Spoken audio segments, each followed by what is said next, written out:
Let's talk about testosterone. Low testosterone is now far more common in both men and women, but especially in men. It's what I refer to as men's demasculinization. According to recent statistics, up to 40% of men over the age of 40 have low testosterone. And having low testosterone means you have a lower quality of life. I mean, really, there's no other way to say it. To give you an example, there are currently, consider your current salary level. There are currently 3 different classes, low, middle, and high.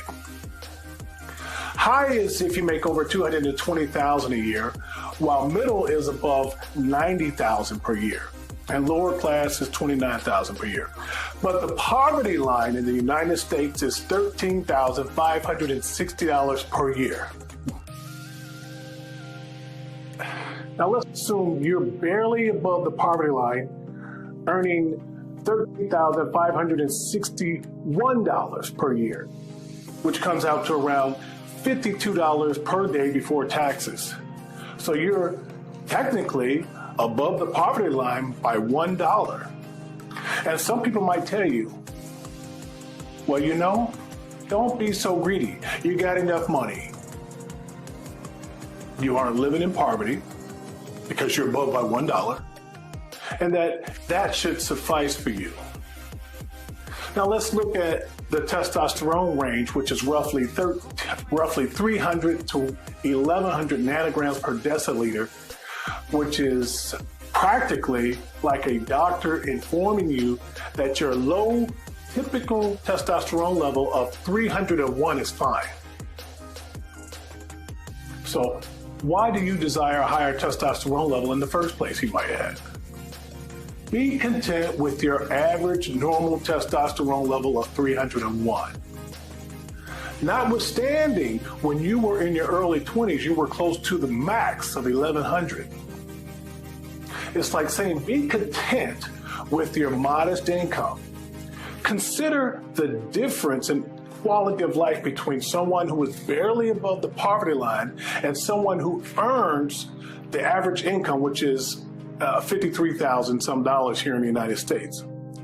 To put these numbers in context, imagine you are below the poverty line compared to the national average. Consider the difference in the quality of life you'll be able to enjoy between those 2 income levels. Even if you had a high income level, say $100,000 or more per year, think of the difference in the quality of life that you would experience at that level compared to someone who is in poverty. For example, you could be just scraping by, just above the poverty line, which with no money for a car, no money for any external luxuries, such as fine clothes or a trip or any of that. Nothing but enough money to eat and stay alive. If you're in the low testosterone zone, for example, you have enough testosterone to function, but it's far from optimal. I mean, I'm sure your objective is more than just surviving if you're viewing this video. It's most likely to thrive, to maximize, to optimize, to be at your best, to experience life to the fullest extent possible. Because simply existing isn't enough, right?